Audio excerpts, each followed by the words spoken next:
Hi ಎಲ್ಲರಿಗೂ welcome to my channel lazy cook for cake.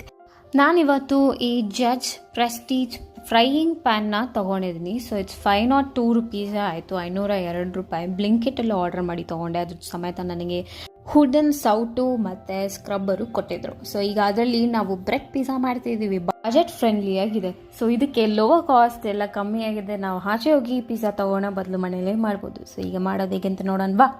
So first ಪ್ಯಾನ್ನ ಕಾಯಿಸಬೇಕು. ಕಾದಾದಮೇಲೆ ಬಟರ್ನ ಹಾಕ್ಕೊಂಡು 1 ಸ್ಪೂನಷ್ಟು butter ಹಾಕ್ಕೊಳ್ಳಿ. ಮೆಲ್ಟ್ ಆದಮೇಲೆ ಒಂದು ಸೈಡ್ ಬ್ರೆಡ್ನ ಫಸ್ಟ್ ಟೋಸ್ಟ್ ಮಾಡ್ಕೊಳ್ಳಿ. ಆದಮೇಲೆ ರಿವರ್ಸ್ ಮಾಡ್ಕೊಂಡು ಆದಮೇಲೆ ಕೆಚಪ್ ಅಪ್ಲೈ ಮಾಡಿಕೊಂಡು ಟಾಪಿಂಗ್ಸ್ ಎಲ್ಲ ಮೇಲೆ ಹಾಕ್ಕೊಂಡಾದ್ಮೇಲೆ ಆಮೇಲೆ ಚೀಸ್ನ ಮೇಲ್ಗಡೆ ಹಾಗೆ ಸ್ಪ್ರಿಂಕಲ್ ಮಾಡ್ಕೊಳ್ಳೋಣ. ಇದೇ ಮೇಯ್ನಾಗಿ ನಮಗೆ ಪಿಜ್ಜಾ ಫೀಲ್ ಕೊಡುತ್ತೆ. ಸೊ ಮೊಸರೆಲ್ಲ ಚೀಸ್ ಬಿಟ್ಟು ಬೇರೆ ಚೀಸ್ ಯೂಸ್ ಮಾಡಿದ್ರೆ ನಿಮಗೆ ಆ ಪಿಜ್ಜಾ ಫೀಲ್ ಇರಲ್ಲ, ಪಿಜ್ಜಾ ಥರ ಕಾಣಲ್ಲ. ಸೊ ಬೆಟರ್ ಇರಲ್ಲ ಚೀಸ್ನ ಯೂಸ್ ಮಾಡಿ ಆ್ಯಂಡ್ ಪಿಜ್ಜಾ ಥರ ಫೀಲ್ ಮಾಡಿ ತಿನ್ನಿ. ಹ್ಯಾವ್ ಇಟ್, ಎಂಜಾಯ್ ಮಾಡಿ. ನೀವು ಈ ವೆಕೇಷನಲ್ಲಿ ಟ್ರೈ ಮಾಡಿ. ಆ್ಯಂಡ್ ಇದೇ ಥರ ಮೋರ್ ವೀಡಿಯೋಸ್ ಲೋ ಬಜೆಟಲ್ಲಿ ಟ್ರೈ ಮಾಡಬೇಕು ಅಂದರೆ ನನ್ನ ವೀಡಿಯೋಸ್ನ ಫಾಲೋ ಮಾಡಿ. ಸೊ ಇನ್ನೂ ವೀಡಿಯೋಸ್ನ ಅಪ್ಲೋಡ್ ಮಾಡ್ತೀನಿ, ನೋಡ್ತಾ ಇರಿ, ನೀವು ತಿಂತಾ ಇರಿ. Have it, bye.